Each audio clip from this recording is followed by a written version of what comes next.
turn now to the problem that we addressed in sort of a microcosm a moment ago in terms of what's being done through the vaccine mandates to hollow out our military and what other steps are being taken by the Biden administration that are having a similar and potentially disastrous effect on the only military we have.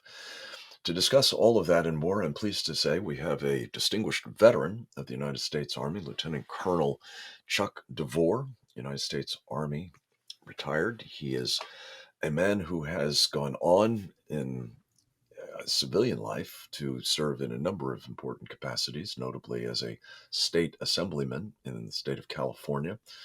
He had the good sense years ago to make the pilgrimage that an awful lot of Californians have done of late to Texas, which he now calls home, and where he is the vice president for policy of the Texas Public Policy Institute.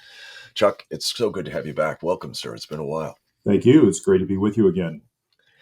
We have a lot to talk about. I just wanted to make the segue from John Bowes, an impressive young man who was a distinguished graduate of the United States Air Force Academy, served on active duty for 3 years before the refusal on, well, the appeal not to have to take the vaccine mandate. Let me put it that way. The vaccines prompted him to file a religious exemption request, which was not honored, and he has now been removed from the pilot training program for the F-16. He says that there are some 700 pilots, and that's probably very conservative, but 700 pilots that he knows of that are in a similar boat, that are refusing to take the jab, as it's called, and the implications of that for the United States military, I would think if they're all forced to leave, including an awful lot of instructor pilots, apparently, would be pretty devastating, I would think. Your thoughts? Yeah, Frank, this is a somewhat complicated issue on one surface, and yet at another level, it's not complicated at all. Let me try to lay it out for you and look at three different aspects of this. First of all, there are a series of mandatory vaccinations that you have to take as a member of the military, especially if you're going to be deployed overseas into places where you have these exotic tropical diseases that will make you combat ineffective, potentially could kill you. And so the military, obviously, when you join the military, you lose a lot of your civil rights because you're part of a fighting force. And that's all part of the good order and discipline. So if they say you got to take it, you got to take it. If you don't want to take it, well, then I guess you just didn't want to be in the military. So that's one aspect of it. But then the second aspect is one of common sense. And you look at the coronavirus, COVID-19 specifically, and you look at its mortality rates and how, unlike the flu or the common cold, this is a virus that primarily affects people more as they get older, especially if you're more than 50, 60, 70, 80 years old. And if you have comorbidities like, let's say, heart disease or diabetes.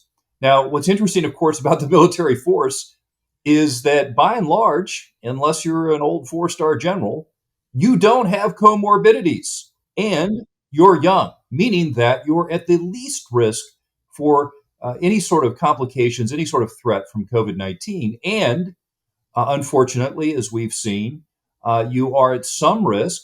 How much we don't know. It depends on the vaccine. It depends probably on your own genetic makeup. But if you're younger, you appear to be at a greater risk for complications from the vaccine itself. Okay, so then that leads into the third issue. How did we get here? Well, I think we got here, of course, because there was a lot of panic early on when this virus was released, a lot of subterfuge and secrecy and opaque dealings from the People's Republic of China and the Wuhan Institute of Virology. And there was a lot of fear and a lot of concern. You may recall early on in the pandemic, there were a few naval ships that were laid low, supposedly, with COVID-19. Essentially, the ship had a lot of people with a difficult cold, right? It was probably a little less than a flu, a little more than a cold. And so the policies then that came down from the generals, the very people who were the most vulnerable to COVID-19, were that everybody has to have it, which to me doesn't make any common sense. It's not backed up by biology, by medicine. Certainly they can do it, right? Because that's the way the military works. Yes, sir, you issue an order, and by golly, you got to do it. But is it wise? And unfortunately, Frank, I think once they issued the order, they don't want to back off because then it kind of ruins the whole issue of good order and discipline and chain of command. So they're committed to it now, even though it's a boneheaded, stupid policy. Yeah. Well, if it were just that, Chuck, I wouldn't be probably as alarmed by it as I am. I think it's actually setting the stage for, well, as I say, a hollowing out of our military at a time when we may just need it to be full fighting trim, perhaps because of an actual conflict erupting with communist China in the not too distant future. And if I That's may, really quick, what this is worries me why congressional profoundly. oversight is so important, right? This is why the midterms are so important. There needs to be hearings in the House and the Senate. We need to haul these four-star generals before these committees and grill them on this policy because that's the only way that you're going to have any sort of accountability before it's too late. Yeah. Accountability, of course, is one thing that's required here. Of course, correction is another. And I'm very interested, Chuck, and we've got about a minute before we have to take a short break. Um, to what extent is the White House calling this shot, do you think, rather than the four stars or this, you know, the E-ring of the Pentagon?